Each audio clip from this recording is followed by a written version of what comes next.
Picture this, a once mighty emperor, Napoleon Bonaparte, banished to a remote island in the South Atlantic, St. Helena. The man who once held Europe in his palm, commanding armies and shaping empires, was now confined to a speck of land barely 10 miles long.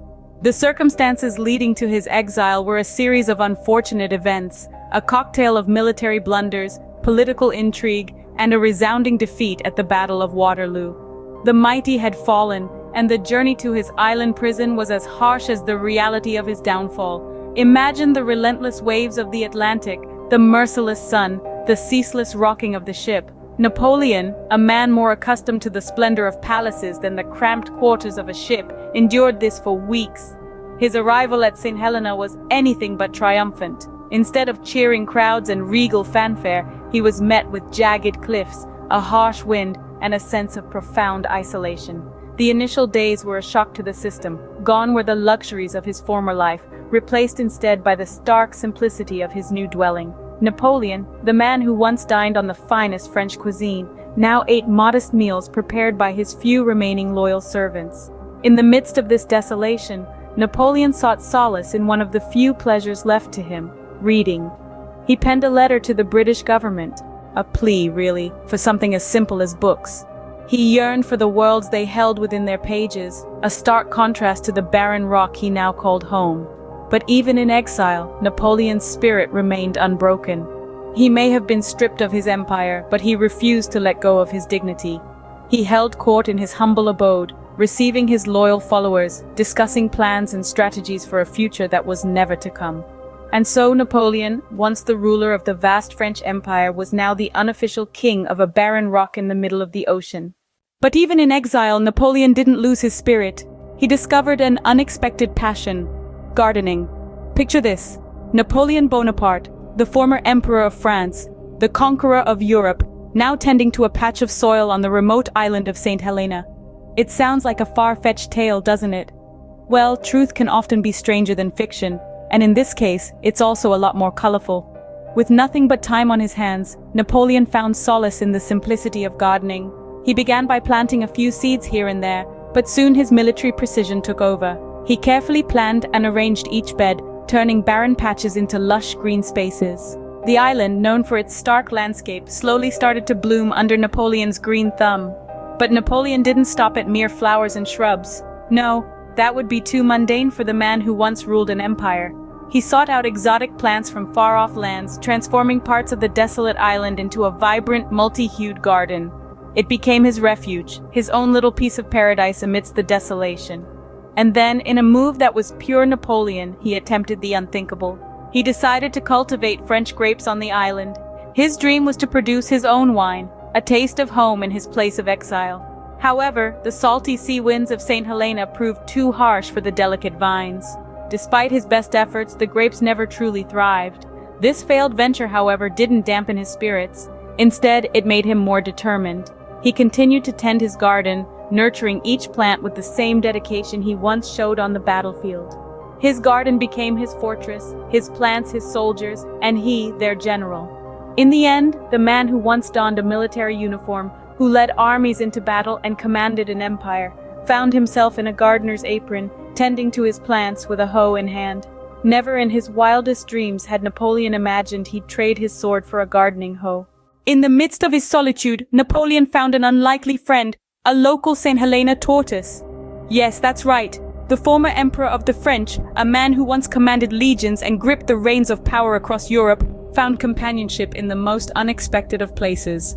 Picture this, if you will, the great Napoleon Bonaparte, pacing alone in his garden under the tropical sun, his mind, ever active, ever scheming, still at war even in exile. Yet in the midst of his solitude, he would often be seen in the company of a giant tortoise, a native of the island. This wasn't just any tortoise, mind you.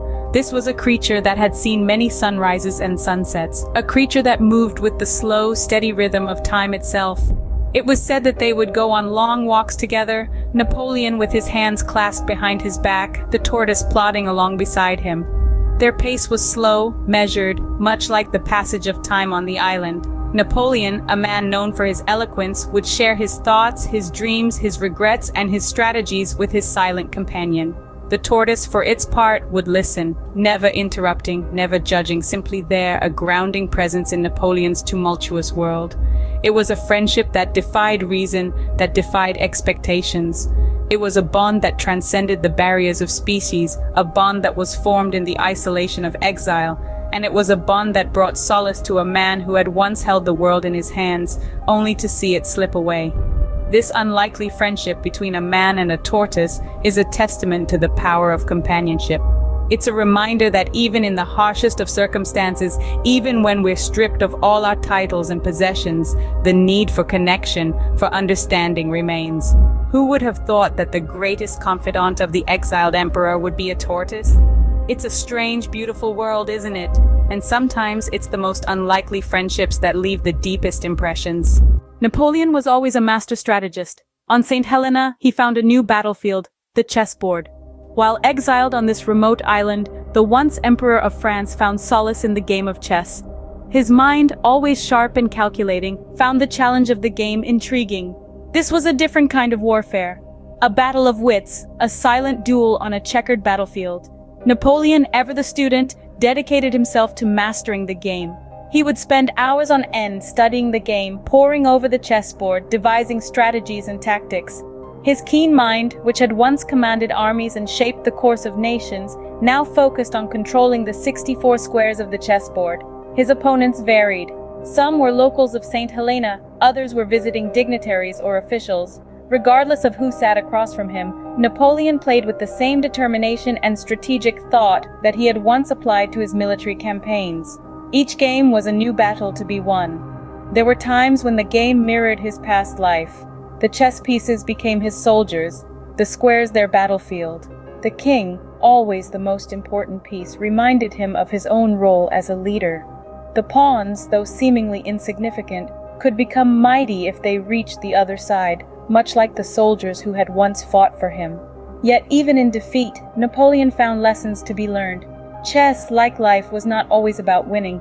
It was about strategy, about making the right moves at the right time. It was about sacrifice and gain, about knowing when to strike and when to hold back. As the years passed, Napoleon's reputation as a formidable chess player grew. The man who had once been a feared military leader was now a respected opponent on the chessboard. His strategic mind, his ability to anticipate his opponent's moves, and his never-give-up spirit were as evident on the chessboard as they had been on the battlefield.